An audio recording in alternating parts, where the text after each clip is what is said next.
let's kick things off. So, firstly, welcome. This is the webinar, Toxic Blueberries, the Truth Behind the Superfood. I am very excited to be hosting this tonight. Firstly, I'll acknowledge that I am, of course, on Aboriginal land, stolen land. I am here on Gadigal land. And, of course, we all pay our respects to elders past and present and to any Aboriginal and Torres Strait Islander people joining us tonight.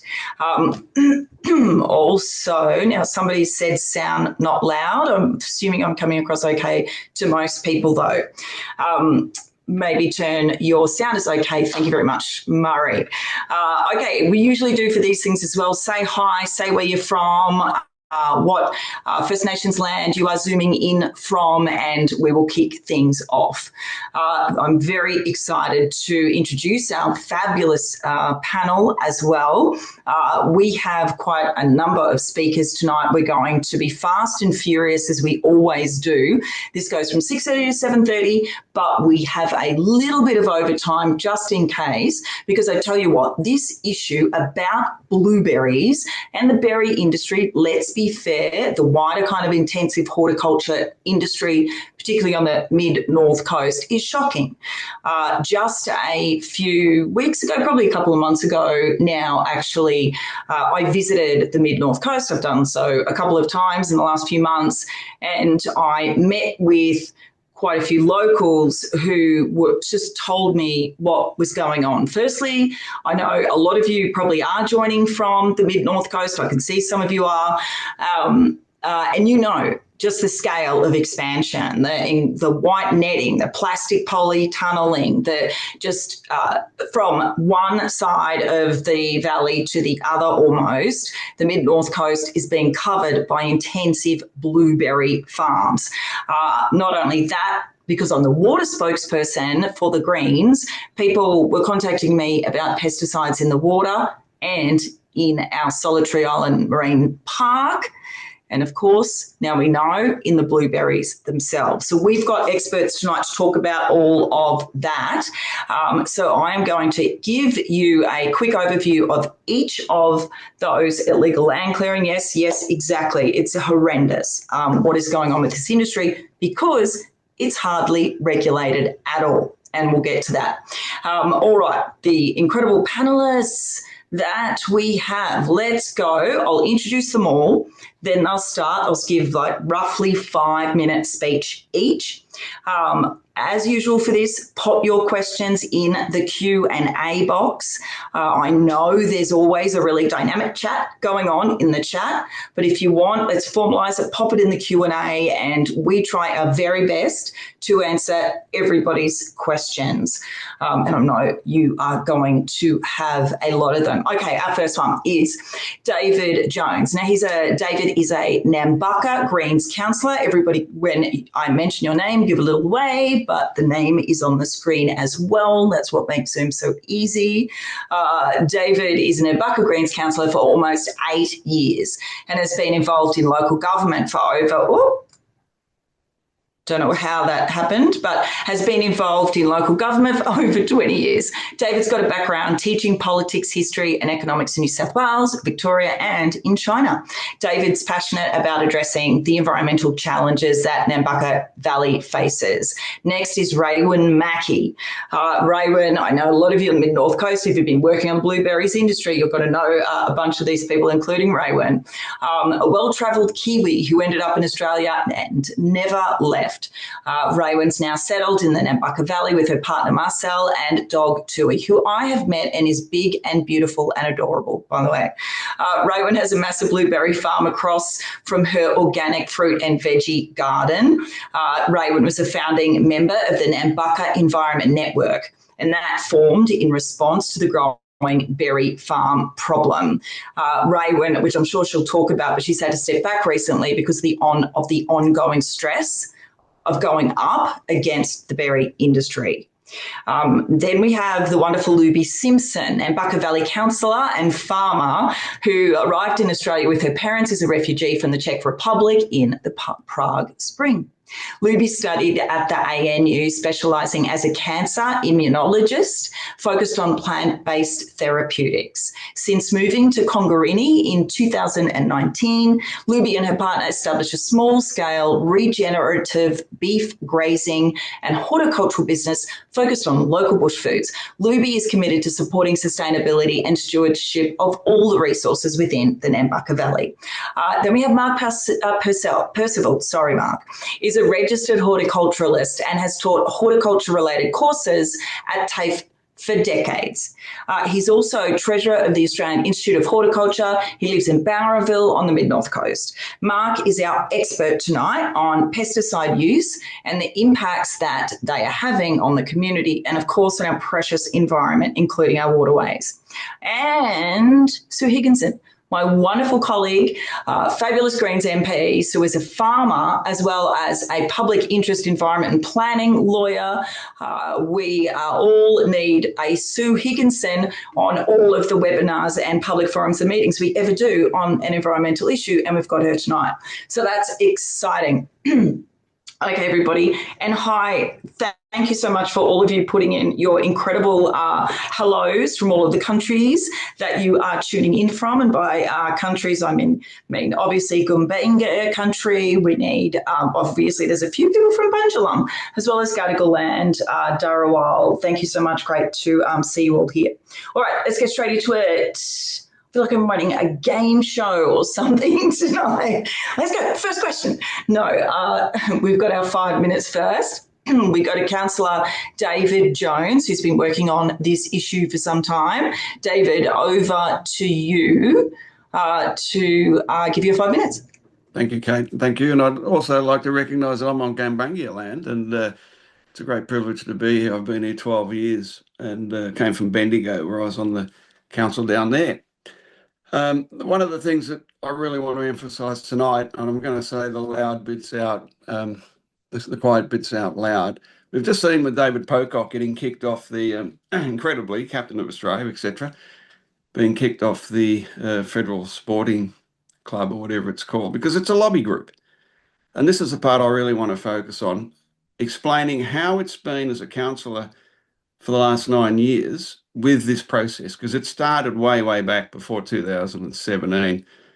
We knew the Blueberries were coming back in 2017. So Councillor Sue Gemvie put up a motion to change the LEP, the Local Environment Plan, so that we could have some control over blueberries. And you have to remember, when we say some control, we're not banning blueberries. We're hoping about things like having buffers, things like having the ability to control their water use, the effluent, the escaping water into the river. We've got a very wet environment up here. We've got some magnificent rivers, and we also have a lot of industries that depend on that pristine environment.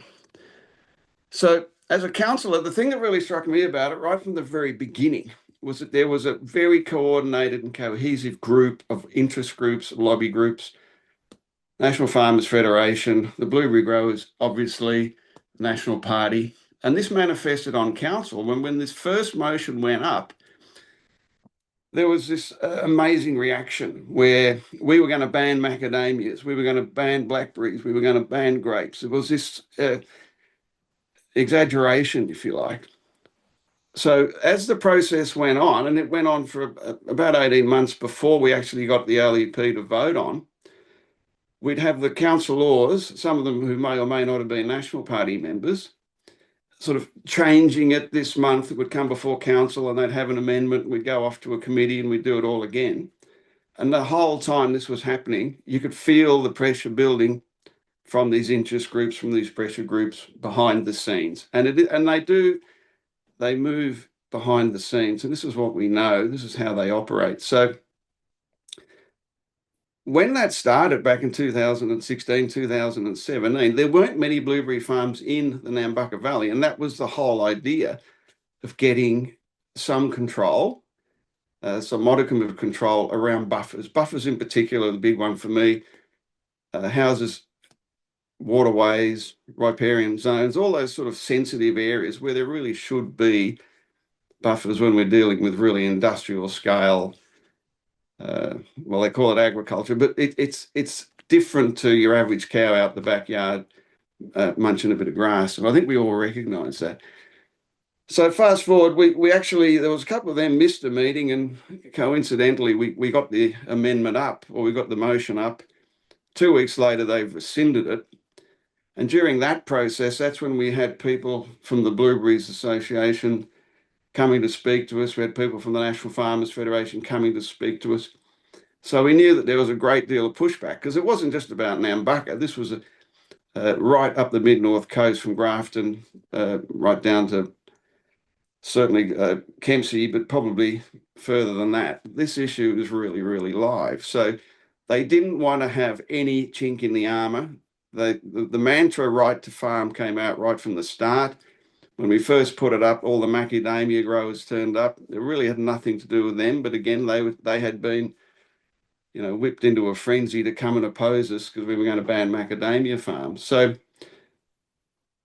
what emerged then also was that we have some of these government authorities, the Department of Planning and the Department of Primary Industry, that were sort of kind of in that same field. And as people who are cynical about these things will understand, a lot of these organisations, they interchange, the personnel interchange, the relationships are very set and they're very conservative. So what you get with all of that is this sort of pushback where, and right from the start, what we saw, even before we got the first motion up, was that they were playing for time.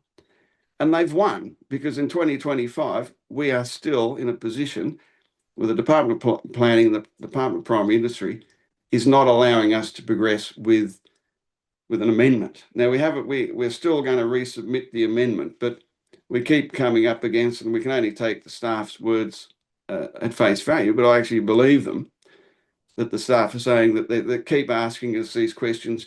You haven't shown us the economic impact. What's it going to do here? What's it going to do there? Which is kind of bizarre, because in local government, LEPs go through all the time. They might be one around, we had one famously here around a big sort of relocated housing thing that was on rural land, and we changed the LEP and it all went smoothly. But the behind the scenes pressure has been, for me, as a councillor of some years, that's the thing that I know we're all cynical about this, but we can't be cynical enough, because the real power in this has been in those back rooms, in those sort of, it's lobbying. It's lobbying 101. So thanks. You've got about 30 seconds. Well, that's pretty well my message, was that the process is one thing around LEPs, and it would be great if Nambucca could get one up. But ask yourself, why hasn't any rural council really been able to get any modicum of control? And I think that sort of answers itself. Thanks, David. So just before we go to Raewyn, so essentially, because somebody has put in here, can we please post the amendment? So what the Nambucca Valley Council was trying to do was request from the Department of Planning approval to amend their local environment plan to put in certain requirements in relation to berry farming and intensive horticulture, like a development application, buffer zones, the right for the community to object, certain people to object. I mean, really simple things, really, when you consider the scale of those. And what David was saying is they basically came back and said, you need more information, and particularly in terms of the impact on the berry industry. And I wrote to the Planning Minister, Paul Scully, about that. We can talk about that more in questions. Okay, the next person is wonderful, Raewyn, who is becoming a bit of a celebrity at the moment, I think, because there's been a lot of stories that have, fair few berry stories now that have featured Raewyn and what Raewyn is going through in the beautiful Nambucca Valley. Over to you, Raewyn. Hi, Kate. Thanks very much for giving us all this opportunity to speak. Hello to everyone who's logged in. Here we go. So some of this is my experience, but it also belongs to others who live next to or in close proximity to a blueberry farm. It's not a lot of fun. It's no fun. From the beginning, it's a lesson in destruction. The development of beautiful rural land into a berry farm is horrendous. Vegetation removal, including gum trees in excess of 100 and 150 years old, which is pretty sad. It actually made me cry. Mindless waste of such trees. They just burn them. They don't do anything with them. Spraying excessively to kill grass and weeds, digging or enlarging existing dams, the eyesore of the poles and the netting, trapped birds. And then once the plants go in, it's more spraying. And at times it feels endless. Week after week, fungicides, pesticides, insecticides. It just goes on and on. It can be an experience in pollution. The whole thing is a learning curve. It's an education. Our boundary is about 30 metres from the neighbour's boundary, and the berry rows start 6 metres inside of there. Our house is about 10 metres from the boundary. So there is absolutely no buffer of any shape, size, distance, or anything. So our house is practically right on top of them. For the neighbouring cattle farmers, the boundary is over the fence. They don't even have the luxury of the 30 metres. Anyone who's researched any of the chemical products, and here's a couple that you probably haven't heard of: Taldor, Kenja, Chromoxone, which is paraquat basically, Transform. These chemicals that are used on the berry farms, people who do any looking into them actually end up shocked, finding out that most of them are really harmful to the environment, to waterways, to soil, aquatic, birds, bees, and to humans. Some of them are endocrine disruptors and carcinogenic. So what does that mean for us? And especially with plenty of them are banned in many other countries. Australia is behind the 8 ball on this for sure. David sort of outlined some of the difficulties you face with sort of council and regulatory bodies. It's a nightmare, especially when you see a berry farm flood. The flood 3 posts up the rows of berries and the berries on the flat. So all the chemicals and pesticides and everything that's being used on the plants, on the weeds, in the soil, in a flood, well, in any rain, it all goes downhill, obviously. In a flood, that just goes straight out to the rivers. David talked about the number of beautiful rivers we have here. We know there are platypus in them. There are other aquatic life that are specific to this area. Eventually, it all just goes out to the ocean. Completely avoidable because they knew that property flooded. There's no regulations whatsoever on this industry in the Nambucca Valley, so we have no chance to ask any questions, for any consultation, to voice concerns. And it is left to us, the neighbours. We're the ones who have to find out the information. We're the ones who have to find out which government department or which regulatory body to go to, and you definitely get the runaround. You can talk to 4 different people on 4 different days and get 4 different answers. There are no protections for neighbours of these farms, no matter what type of farm or small landholder, or even if you're just, a couple of people like us on a couple of acres. The property that I live next to has 7 direct neighbours and a dairy farm within about 2 spits distance.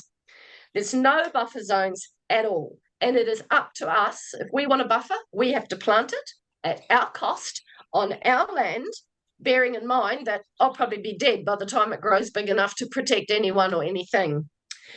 Although I don't know of any, I would really like to hope that there are berry farmers in this valley who are trying any of the alternative methods, or even just berry farming with a lot less chemical use.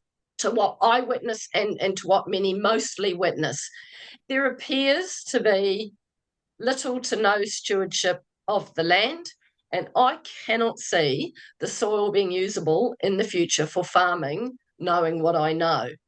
Researching the products that are being used heavily and continuously is alarming and depressing. Knowing that the spray drift comes on my land, it's on my roof, and rurally, that's where all of our property and house water comes from, straight off the roof. It's on they were organic vegetables and organic fruit trees. The same spray drift that lands on my laundry and on the grass that I plough on with our dog. I thought spray drift was only going to be an issue for me and our health if I saw it right in front of me like a cloud. But when I see a tractor, or anybody who lives next door to them, when you see a tractor 150, 200 metres away and they're spraying and it's not even a terribly windy day, but I can smell it and I can taste that chemically sort of irony taste in my mouth. Spray issue has got nothing at all to do with distance. If I taste it and I smell it, it's here. 200 metres is nothing. And I've actually got 10 more years of this, or 8 to 10 more years of this, and it worries me greatly. Thanks, Raewyn. I'm so sorry to have to speed you up. You've got probably another 30 seconds. Many of us who live close to these farms, it's an emotional roller coaster. And there's plenty of people out there who aren't as dogged or as determined as I am. And I don't know how they would navigate what they would want to do. There are plenty of people who no longer want to live next door to berry farms, but their options for selling are seriously limited now, because who wants to live next door to a berry farm? And the value of their property has just declined. So if they really want to get out, what are their options? We moved to this valley 18 years ago for a little bit of paradise with beautiful views across the valley, hills, bushes in the distance. As of 2 years ago, we don't have that view anymore. We don't have a sense of our future being calm and peaceful, and we do not have the knowledge that our future being in clean rural air is living out here is better for our health. What we do have is an illogical, drawn-out wait for the Department of Planning to grant our council an LEP amendment, which we should have got 10 months ago, to enable people and the environment to have any protection for their own health and for the future. Thank you. Good on you, Raewyn. Thank you so much. And yeah, it's just so distressing to see the impact of this on you, but also there's so many others that have contacted my office telling me their stories as well. So you know, obviously, that you're not alone in this, but I tell you what, Raewyn is just speaking up and speaking out, and that's amazing. And sometimes it also takes its toll. But thank you for having the courage to do that, and we continue to support you. And by we, that is the broad community. The next person to speak is a wonderful councillor, Luby Simson. You will touch on the right to farm, apparently, and that responsibility. So go for it, Luby. Okay, thanks heaps, Kate. I want to check, can you hear me? Yeah, loud and clear. Fantastic. Okay, so look, thank you for giving me the chance to speak today as well. And I want to acknowledge that I'm also on Gumungia land, and the land was never ceded. Now, I'm sort of going to take off my councillor hat, but before I do that, I will reiterate something that Raewyn mentioned as a neighbour, how simple it would be to just get those buffers enforced and basically just start respecting the way we look after our land. Now, I'm going to speak as a farmer. One of my hats is I actually farm beef cattle. I also do bush food. And now with the beef cattle, I do actually use some chemicals with my beef cattle. So because of that, I'll actually talk through the protocol that I have to go through as a beef cattle farmer using some pretty toxic chemicals. So first of all, I sort of mentioned, look, we always hear about the right to farm. And look, as a supporter, I guess I support the concept, but as someone who is a steward, I also accept that every right comes with a responsibility. So as a beef cattle farmer, I'm responsible, as I mentioned, for not only the biosecurity of my farm, but also the biosecurity and the health of my own stock. I'm responsible for recording every single treatment that I give to my cattle, whether that be a tag, drenches. I'll actually show you the book. I've got all my little, have to record everything I do in this book. And at any stage, I can actually have an auditor come onto my farm and check what I've done, what treatments I've done on my farm, and that is part of my compliance. It's actually legislated that I do that. And the reason that all is in place is to protect the consumer, to protect my neighbour, to protect the community. So all of these things are in place. Now, I'm then presented with a challenge. So what happens when an intensive horticultural enterprise comes next door? I am the one that needs to sign off when I'm selling my cattle at a stockyard that my cattle has not been in touch with chemicals for the last 42 days and they have a 200-metre buffer away from chemicals. So if I cannot guarantee that's been the case, I have to, on my what's called a waybill, it's a National Vendor Declaration waybill, have to sign off to say they have not been in touch with any chemicals. Now, most of the actual cattle farmers I'm talking to don't actually know what's being sprayed next door. The conversations that they're engaging with are not producing that information. There's nowhere to go. Do you go to, is there a way of, for example, I need to keep this record. Where is the record of similar spraying protocols for intensive horticulture? I think that would also be a very simple thing to put in place to support neighbours farming. So I guess when I'm talking about this, as you can see, I'm sort of getting a sense that not everyone is being supported for their right to farm. So if I have a right to farm, so I should also be allowing my neighbour to have a right to farm. So that's where I guess I get a little bit confused about that wording and how it's meant to be actually applied. Because I think the right to farm really does come hand in hand with stewardship. And by that, you're looking after your neighbour, you're looking after the land, you're looking after the water. And that's in many ways what they're trying to do with the way in which cattle are regulated. And that regulation word will come up several times tonight. I'll also mention, as I said, I do also chemical-free horticulture with my bush foods. Now, to make sure it's chemical-free, I keep my cattle away from that. I ensure that anything that I do with the cattle is well and truly away from any other enterprise on the farm. Because, as I mentioned, they are quite toxic chemicals. They're actually looking under review themselves as well. But focusing on that, once again, if an enterprise occurs next to me, then my chemical-free enterprise is also potentially harmed.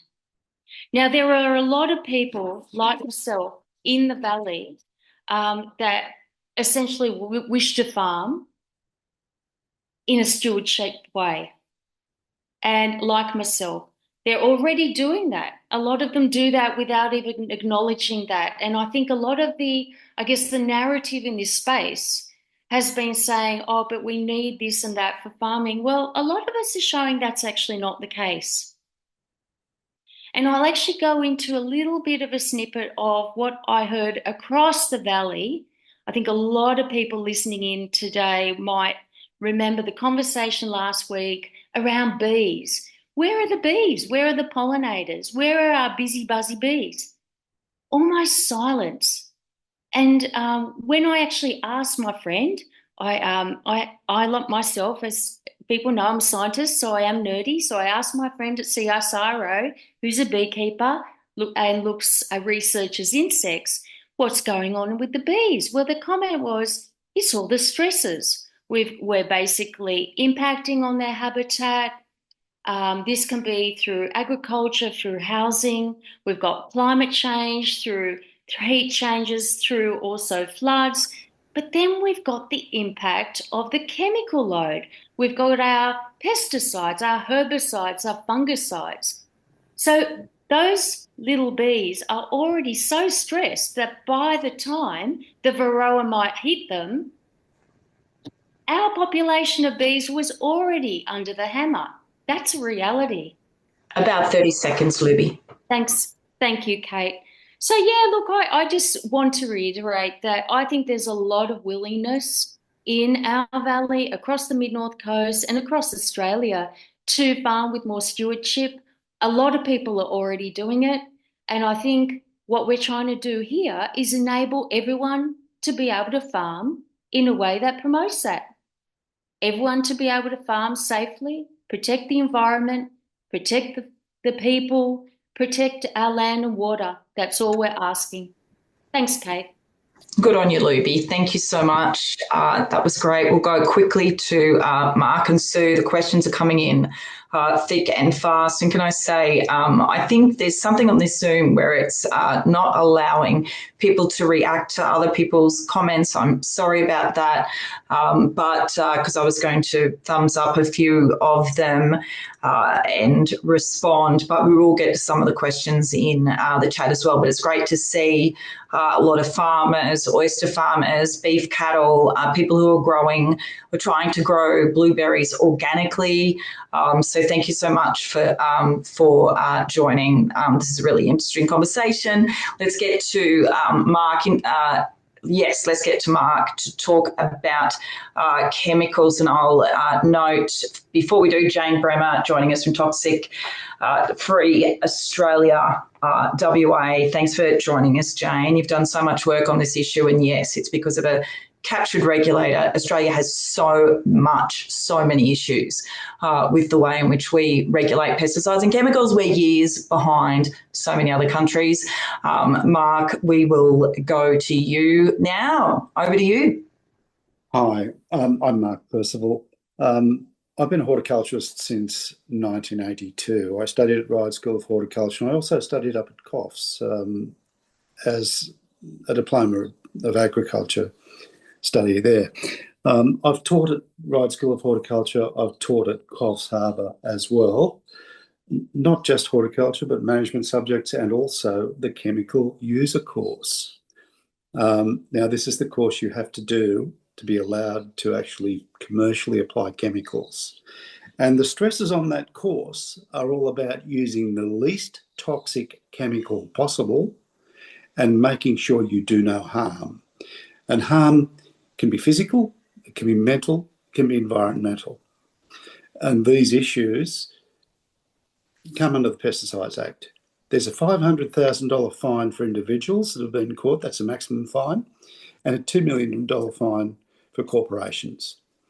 And so you would think that, yes, we've got the regulations in place in New South Wales, everything's great, but we seem to have an inability to get enough people out there to make a difference. We had a major fish kill in Hearns Lake, just south of Woolgoolga, in 2018. That was investigated by Coffs Harbour Council. They found huge numbers of chemicals in the soil of the creek beds, in the benthos, in the fish, and they started looking around at where it would have come from, and they started prosecuting people. There were 25 prosecutions in that event. That was one point where the EPA was able to get up and do something. We have an EPA here. They are not active. And that's one of the big issues I've got with chemistry, because really, I'm an organic farmer. I consult to organic people and I try to actually get things happening organically, because the problem with chemistry is that it actually goes in and busts the environment that we need for the things that are going to actually kill the diseases and kill the pests in a healthy environment. So if we're going to get involved in growing a non-native crop in an unusual environment for that crop to be grown, so we're talking subtropics here, 80% of our berries come from the subtropics. And we wonder how to get the chilling hours to grow properly and taste good. We also know that in the subtropics there are lots of insects. There's a lot of insect activity, and there's also a lot of soil-borne activity. It's wet. When people start playing with the soil, they actually compact it. They do all sorts of things that stop air from going to the roots. The mycorrhizal system, the fungal system around the root system, is being destroyed by chemistry that's being injected. And not just the active ingredients, but also the solvents. The solvents are petrochemicals. We need to get rid of these things. There are alternatives. In 2000, I had the pleasure of meeting Dr. Elaine Ingham from the Soil Food Web Institute in the States. And it was like switching a light on, as far as I was concerned. I'd been working in horticulture for 20 years then. I'd been an agricultural inspector in compliance with the Department of Agriculture. I'm aware of the major issue we had with arsenic on the mid-north coast and the upper north coast. So there is an arsenic regulation still in place that's being used in councils to see whether or not you want to go into an old banana orchard and where you can actually put your place, or whether or not you can actually get a DA. So we are revisiting this idea of pouring toxic chemicals into our soils in a ridiculous amount, unregulated, because there's no compliance to regulators. The regulations are there. The Pesticides Act is very clear. The labels are all very clear. So the big thing I sort of have been noticing lately with a certain amount of glee is that dimethoate is being fingered as a very bad little chemical. And it is. It's a terrible chemical. It is actually something that gets into the flesh of the berries. You can't wash it off. It gets into the flesh of the stem and the flesh of the plants. It kills everything, which means when it's injected to the irrigation system, which we call insectigation, it kills all the biology in the soil. It and its mate, its solvent. So it's got what we call an LD50 of 416. So lethal dose 50% of rats per kilogram of body weight. 416 milligrams per kilograms will kill 50% of rats. It breaks down over a period of 6 to 16 days to a product called O-methoate, which has an LD50 of 25 milligrams per kilogram. So this is a dreadful thing. This is dangerous for you if you touch it, if you breathe it in, and if you ingest it. So when we had a while ago, somebody from here, some genius, deciding they're going to drop the withholding period of blueberries, the withholding period is a period after which you've sprayed, you can take it to market. When we had that genius actually get that thing underway, to that captured industry body, the APVMA, that's actually letting us do all sorts of things up here, we had all sorts of problems. It's really, really important that we understand that if something's going to last for 6 to 16 days, fruit goes to market as quickly as possible after it's been picked, and people wash the surface, which is useless with dimethoate. This is a nerve poison. This was made to kill people in the First World War, these types of things, along with phosphine and all these other types of horrible gases. All sorts of chlorides, all these types of things have been used initially to kill people. And you know what? They're still doing it, but slowly. So what we need to think about is the alternative. And I've taken DPI teams through for fruit fly, which is a great fear of all agricultural inspectors on the planet. Fruit fly is a pest that's so hard to get rid of, but if you give that hungry female fruit fly some yeast to eat and put a toxic bacteria with it, they'll go 20 to 30 metres looking for that yeast because they can smell it and it's protein. It's better than the bloody blueberry. It's much better than anything else that they're going to try and infest. They want that protein. Mix it with some pesticide, or not some pesticides, to say some semi-harmful 2000 LD50 bacteria, spinosad, thicken it, put a splot on the base of the plant, not on the fruit, and suddenly you've got this situation where you don't have to use these toxic chemicals. About 30 seconds, Mark. Okay, so integrated pest management also involves clean water, using other insects that predate things. But if you're going to use toxic pesticides, you cannot stop those predators or get those predators in place and those parasites in place. It's not a healthy environment.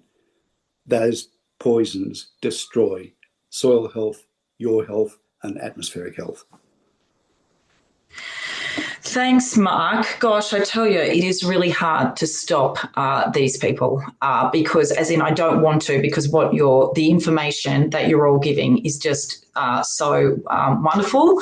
I'm already sitting here plotting another webinar Because I can see that a lot of you on here actually know a fair bit about this, want to get into the detail, and there is a lot for us to cover, and I think this is just scratching the surface. So there's heaps of questions. We've got lots of them. Now we will get to our final panelist, Sue Higginson. Go, Sue. Thank you. Thanks so much, Kate. Thanks, everybody. It's lovely to be here with you all.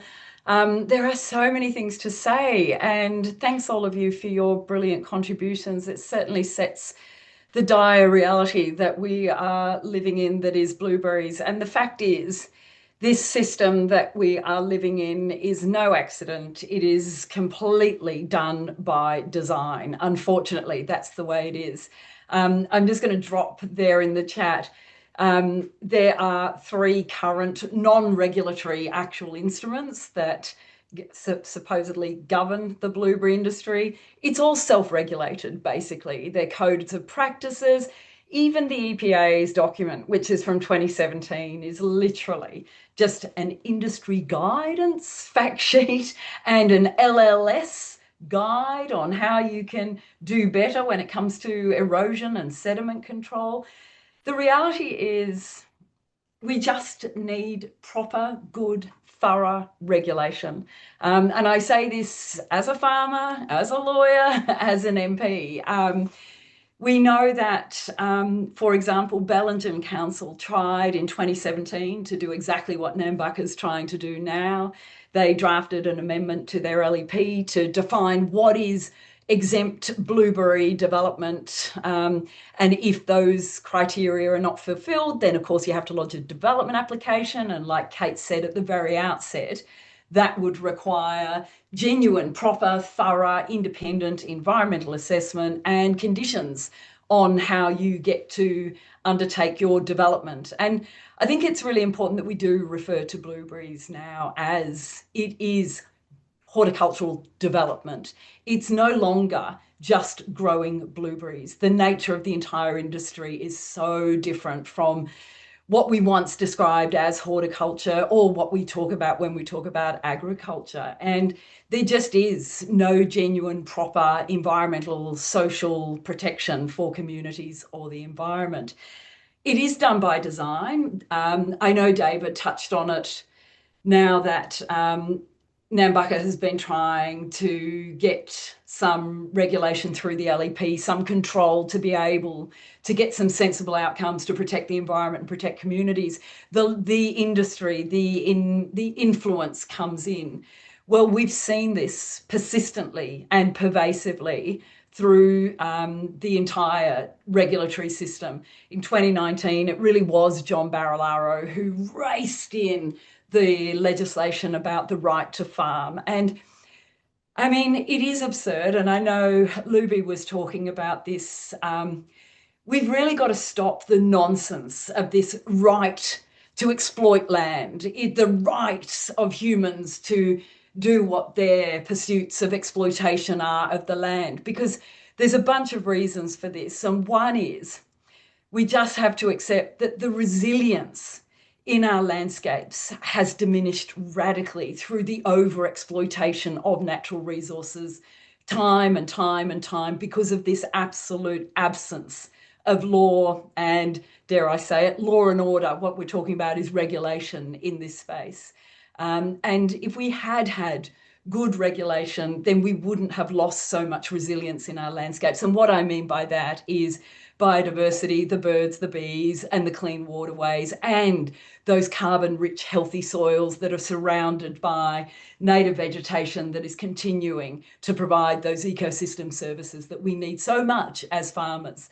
I am a farmer. I'm actually a cropper. And live just a bit further north than where we're talking about in terms of the blueberry invasive industry there.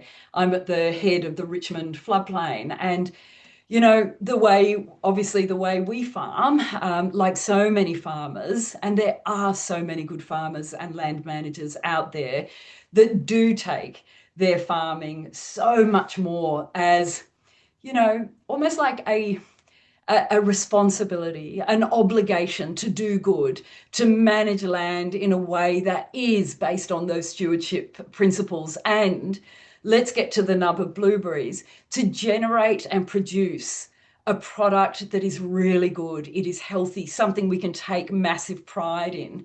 The problem with blueberries at the moment is it became the buzz superfood. It became a commercial entity. It became something that all those growers just wanted a profit piece of because they saw a boom, a bust, a big boom. Bit like Macca's, we refer to the macadamias as the Pitt Street farmers, where we are in the north, where everyone did the same as blueberries, came in big time, threw the big dollars in, did the big expansion, ploughed the paddocks, put in the macadamias. Interestingly, the bottom is falling out of the macadamia industry. And now we are witnessing Pitt Street farmers bulldoze their macadamia trees, put fences up, and now they're running cows again. So this is what happens when agriculture and horticulture is unregulated, where there is no genuine considerations at the front end of the economic, social and environmental regulatory framework that helps people take responsibility for the activity that they are engaging in. And the reality is the blueberry industry, because there's been no regulation up front, because they've been able to clear their landscapes of native vegetation with no consequence, because the upstart was free and easy, there wasn't even a development process that had to be undertaken. You've got the regulators that are literally captured by the industry with no teeth, no muscle, no power. The input costs were literally very, very low to undertake this land exploitation activity. And it's all about the profits. And that's what these farmers or these blueberry companies and growers are engaging in.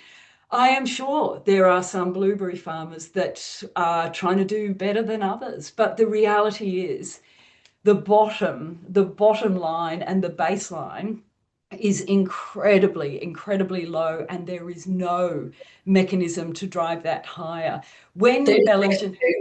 I'll just finish on this. When Bellow Council tried really hard to get their LEP changed and their regulation and tools in order and in line, it was the state government that basically said, no, we're going to have a state-based approach to this. And of course, we know who was there influencing this. It was the local National Party MPs, and it was John Barilaro at the time. And we have the system we have because those people are enabling it and letting it happen. And we can turn all of that around together.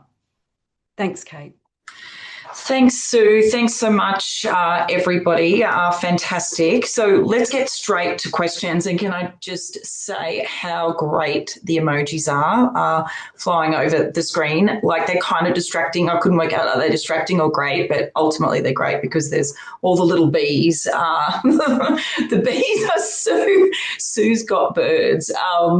Okay, let's get straight to, so there's a bunch of different questions that are kind of around things like, why can't we ban the chemicals? Let's get to the the source basically. Marc, you touched on this a bit in terms of PAVMA or the APV MA and the politics of that. Why can't we just ban them? What's going on? Why is it so hard in Australia? One of the issues we have as far as any ban or any regulatory activity is that we do not have enough compliance staff. On the north coast of New South Wales, or at least in the Coffs Harbour office, I think we've got less than 5. I've run a prosecution. It didn't take me full-time work as far as doing that with with the New South Wales Department of Agriculture as an agricultural inspector, but it took 4 years from start to finish to get that prosecution finished. We won, but my goodness, it took a lot of time. And, it took ages to wait for that to come to court and these kinds of things. What I try to talk to people about when I'm talking to conventional farmers is you'll make more money selling things organically. And that is the case in the blueberry industry. So there's no need for these dumped chemicals that we're taking. We take chemicals nobody else wants. they look around for an idiot. There's an industry identifying idiots, and we put our hands up as a country. Hey, these idiots here will take this. It's killing everybody over there, but don't worry about it. They don't know. They're so far away from America and Europe. And the medical industries are aghast. It is a lot cheaper to get rid of these things than it is to fix people that get sick with chronic illness, to deal with the developmental situations that are happening with children, the endocrine disruption, the long-term carcinogenicity of this product, and the things it's mixed with. The absence of everything has to be brought home to the population en masse to get a response. The APVMA jumped onto dimethylate because they finally looked at the size of the market in blueberries and started to understand what was going on as far as consumption of these toxins by young people and the concern they may have as a result of, I think it might have been one of the ABC reporters that came up here. It was the ABC. Yeah. And she put quite a bit of pressure on the APVMA. I mean, oh my God, what's going to happen? We know what's going to happen. We're a litigious country. Lots of Western countries are. And litigation will happen as a result of harm. Harm's legislated against. Yeah, thanks. Thank you, Mark. And again, I hate cutting people off, but we've got lots. So that is great. As I said, I think there's more. There's going to be more to this. This isn't the end of joining this webinar tonight. Isn't the end of this in terms of how you can get involved, hearing from us, actions, more webinars. Janet Kavanagh, hi. You have asked. And I think this is the part of the issue, of course, is what are the real barriers to make development consent required for intensive horticulture, such as blueberries, and the substantial structures needed for their protection. This is well, a question like, why is it so hard? What are the barriers? I mean, we have berry industry, no doubt, that have tuned in to this webinar.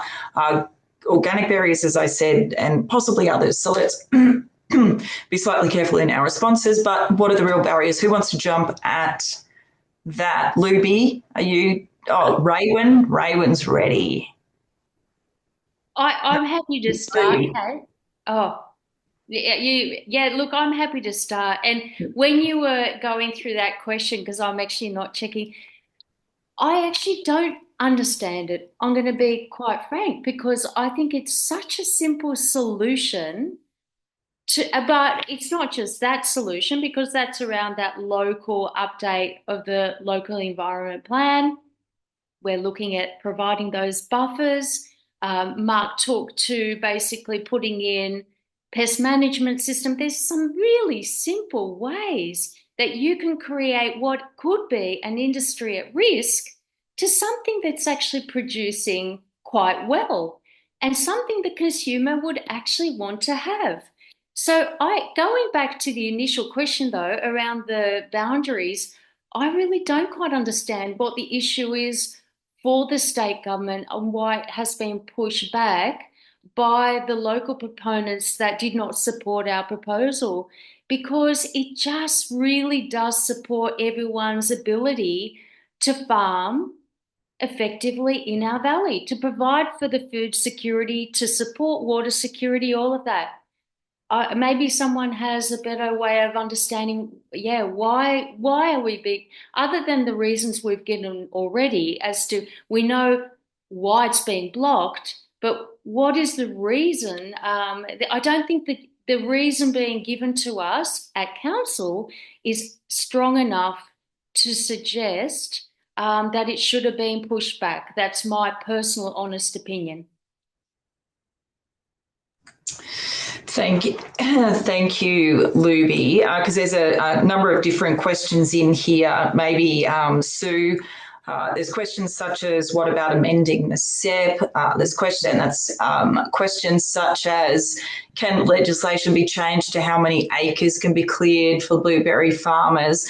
Can there be a cap on how many farms per residential rural high biodiversity areas can there be better? I mean, everybody's just saying the most sensible things, because why aren't all these sensible things happening? Nambucca Valley Council's already asking for super sensible things, which is just changing their LEP, right, to do required development applications and very simple buffer zones and things. What's your take on all of this, Sue, in terms of what can be done and why isn't it being done? Yeah, look, it is literally what I touched on. It is literally just an absolute reluctance on lawmakers to make the simple changes because of political National Party pushback pressure. That's literally the domain of this New South Wales Parliament. It is like New South Wales Parliament is precisely the place where you would lay down sensible regulation for blueberries or any intensive horticulture, agriculture enterprise. But we just had basically that the National Party's influence in the New South Wales Party is no farming enterprise should be at all regulated. That's been the modus operandi here in this parliament for over 100 years. And they have had that influence. The Liberal Party has always, when they've been in power, hands off, the Nats are the domain, the controllers of what happens in the agricultural sector. And the Labor Party is absolutely hellbent frightened of interfering with rural and farming seats in terms of the politics. So I can assure you the reason we have no regulation is pure politics. There is no rationale, there is no logic. It is counter to all genuine logic and evidence-based policy making. And I just want to drop this one radical concept, and it's not radical, but under the basic, what I know in the chat, people are sort of going, you know, organic farming, we need to make it cheaper. We need to, actually what we need to do is make chemicals the true price of the pollution and harm they cause. Right now, for example, in my last rice crop that I grew, which was now a few years ago, it was cheaper, a lot cheaper for me to go down a synthetic chemical pathway than what it was to do non-synthetic, non-chemical inputs at the front end. We need to be charging the true price of chemicals and destructive ingredients that harm, destroy land and hurt people. This is consistent with the international principle of ecologically sustainable development, which talks about polluters must pay the true price of the pollution and harm they cause. Yet for some reason, our system has turned it all the other way around, and it's more expensive to farm organically, not just the produce that to purchase and the consumer, but it is cheaper to buy these chemicals. And you go to any produce store across New South Wales and you've literally got petrochemical salespeople standing on the front door telling you what the cheapest chemical is for you to grow your product. And that is cooked. We've got to turn that around. Thanks, Sue. And I'll go to you in a second, Raewyn. I did just want to comment just how interested people are in this. We've had, I think the highest I've seen the webinar participants, 135, which is really quite wonderful. So there's so much interest in this issue. When I started putting out some of the videos and everything, I just can't believe how much interest, comments that there are. And it's, again, it's just, you cannot believe that the industry isn't regulated, that as in the farms, the farming, the intensive horticulture farms aren't regulated like a hell of a lot of other things. I think as someone said it, you have to put in more, applications, do more work to build a shed in your backyard or put, a little study at the back of your house. Raewyn, you had your hand up. And also, sorry, just Raewyn, it's 7:30. We're going to go for another 15 minutes. That's what we allowed ourselves to do. Thanks, everybody. I think most of you would agree that 15 minutes now is a good use of 15 minutes. Raewyn? Just a couple of quick comments.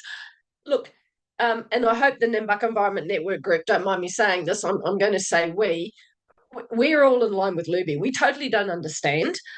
It's not rocket science. The planet is past the point where those in power and making decisions can continue to put money first.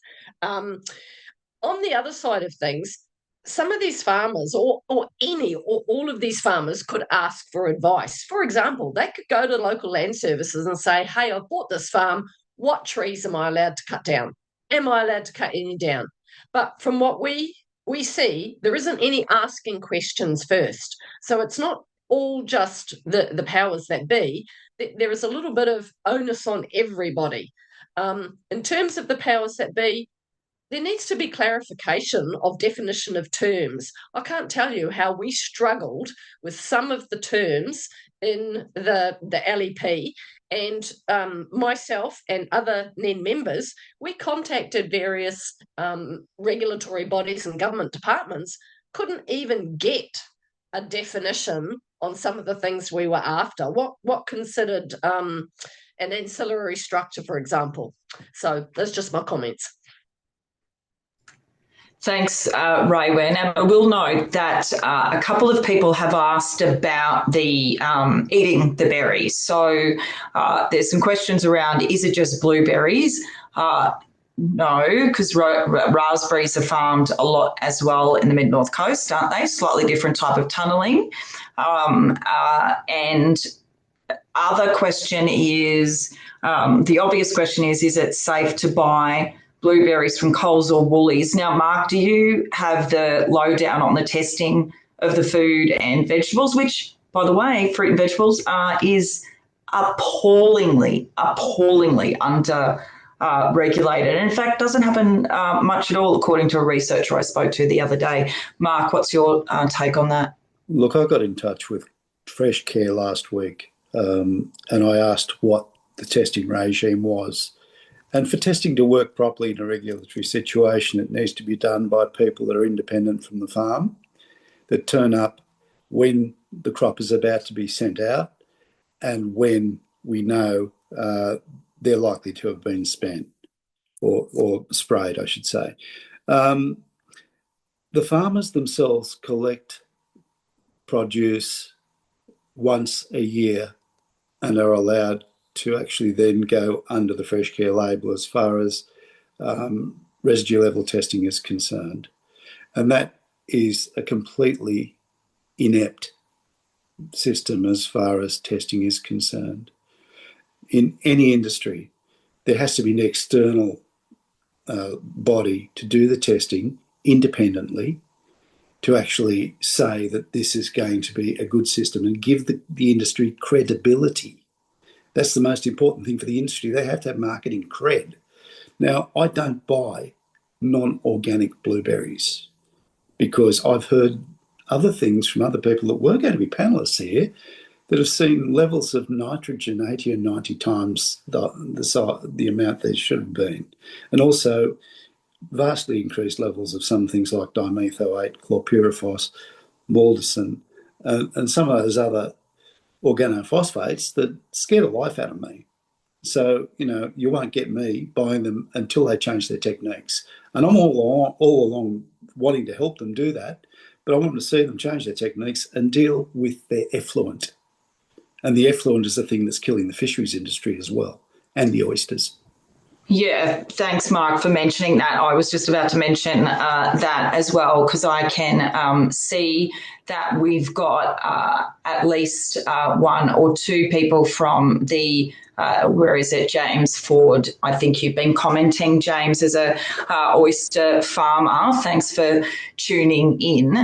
Yes, that is another huge issue, the bioaccumulation of chemicals. I did an inquiry, chaired an inquiry recently into PFAS, the bioaccumulation of those chemicals in our wildlife, which we haven't really talked about, but that is a massive issue as well. There's a bunch of people, I'll go to a number of you now because with this question. Obviously, there's a question around what can we do, but the locals are wanting to know what is council staff doing to put pressure on the state government agencies opposing these LEP amendments. It's taking months and months longer than initially expected.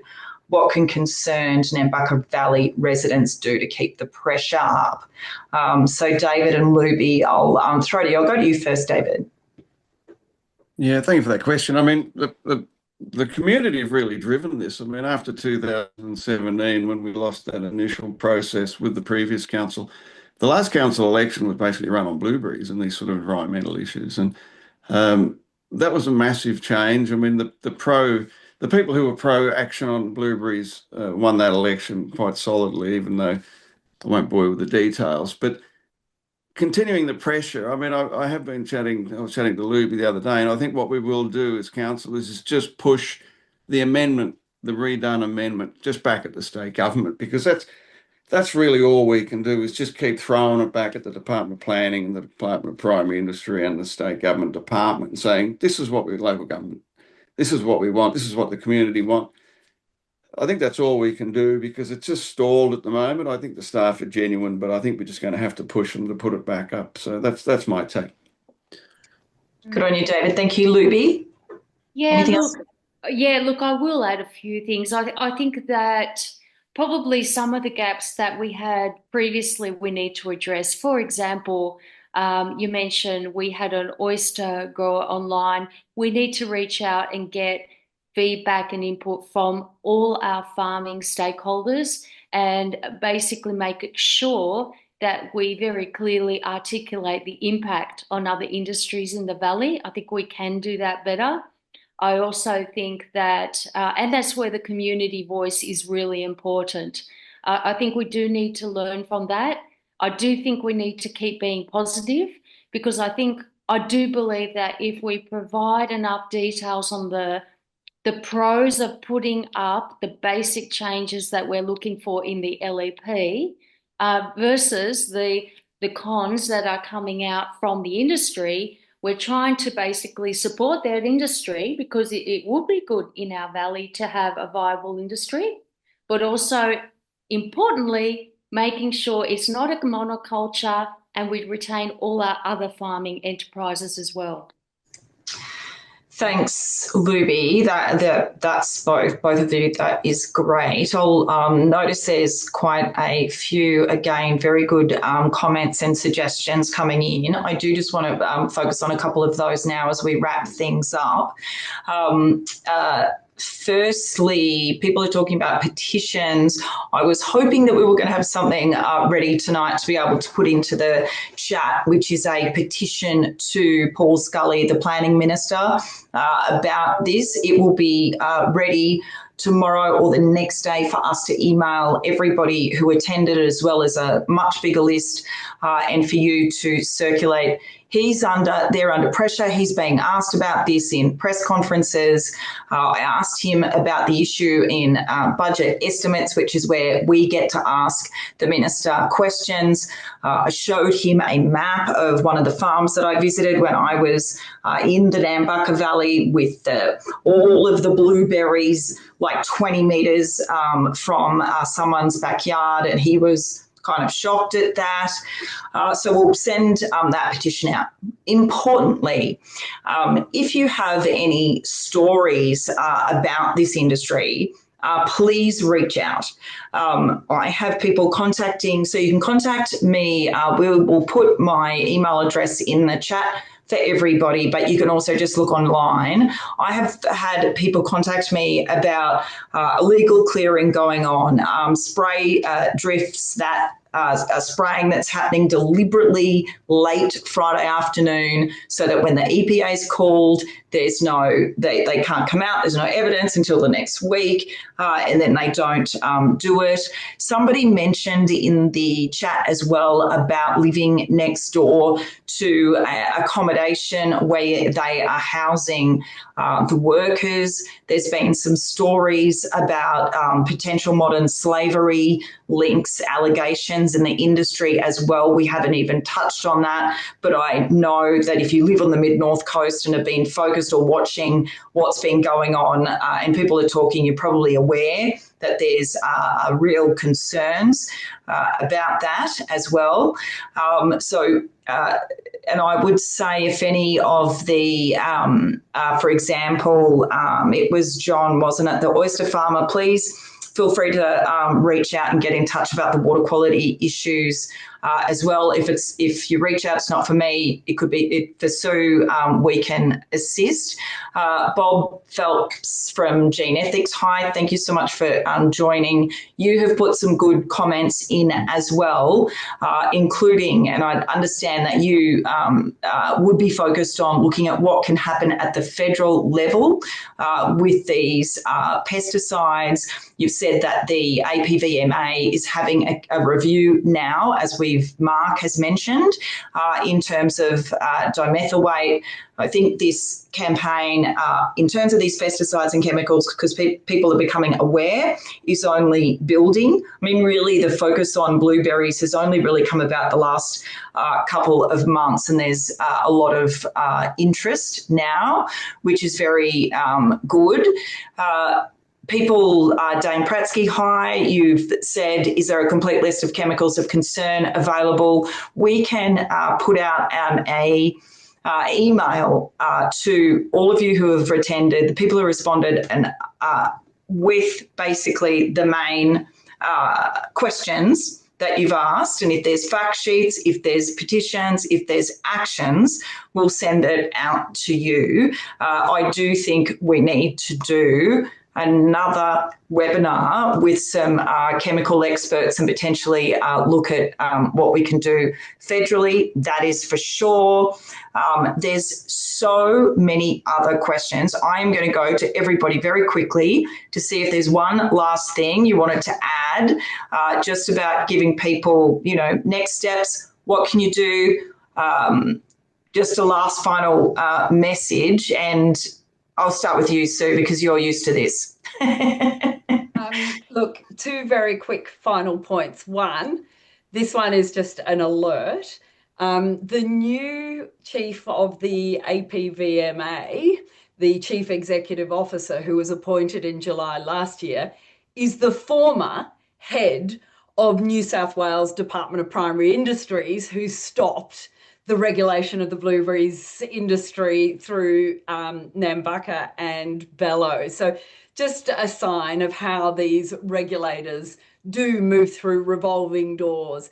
Number two, the most important point is, folks, the only way we win, and we do win, is when we stay connected, and when you hear the calls for action, you jump and we do it together. We must stay connected. We can win this, we can turn it around, but it takes all of us. Here, Sue. I think the government's more under pressure on this than they've ever been, frankly, at this point. Okay, 10 seconds each. David, anything? Well, no, I think I'd like to thank Kate and Sue for blowing this out of the water, because people like Raewyn have been working so hard for years now and getting it onto that national stage. That's what they hate. They hate pressure. They hate being exposed. That's the go. Thanks, David. But honestly, it's all you guys who are at the berry face, so to speak. I was about to say coal face, the berry face. Raewyn, any thoughts? You're on mute, Raewyn. I'm going to parrot Sue. Please, we need the support. It's such a small group who are just fighting. Don't buy blueberries. Don't buy any berries, and they will get the message. Don't buy them. Don't feed them to your kids. Don't buy them. Don't support the industry. Thanks, Raewyn. I will note that we've got a few organic growers, and I don't want to put people off organic. So thank you for going organic, the farmers, the people who are on there, and we will support you guys. And a big move to organic will send a message as well. Luby. Yeah, and I guess a good segue to that is this opportunity of finding a gap that we need to support our local growers and producers. So the Nambucca Valley Growers and Producers Association We're looking for members, and it is very much about promoting stewardship across the Nambucca Valley and our neighbourhoods. Marc? As I've said before, there are safe alternatives. We don't need to use this rubbish and have our prices cut to buggery. We can make good money out of blueberries if we sell them grown properly. I'm here to help. Good on you, Marc, because I can see all of you as well asking about organic. So we'll try and find that out. Any of the organic farmers that have tuned in, you want to contact us and you're certified, and yeah, we'll pop a little link in when we send out the email, because that's what it's all about. We've got to stand up to big industry. Honestly, the power and might of this industry and how it has infiltrated politics. And let's talk a little bit about the National Party. No, we're done in terms of the webinar tonight, but that is honestly what is going on here. Like the fossil fuel industry, like developers, the berry industry has also worked out how to get what they want, frankly. So we have informed people, we're motivating people. That's what this is all about. Can I just say an amazing thank you to our wonderful panelists, and honestly, to you who have been fighting this for so long, like just big hugs through the screen. Raewyn, you're going on holiday soon. Thank you so much for everything you do. We support you. You're supported. Just keep at it, and we will get there. Thank you for being such a champion. And all of you, thank you so much. You're legends. Thanks, everyone. We will, as I said, send you all the information that you're after. Get in touch if you've got anything. And organic blueberries and berries all the way. Thanks, everyone. Thanks. Thanks, Kate. See ya. Bye, everyone. Good on you.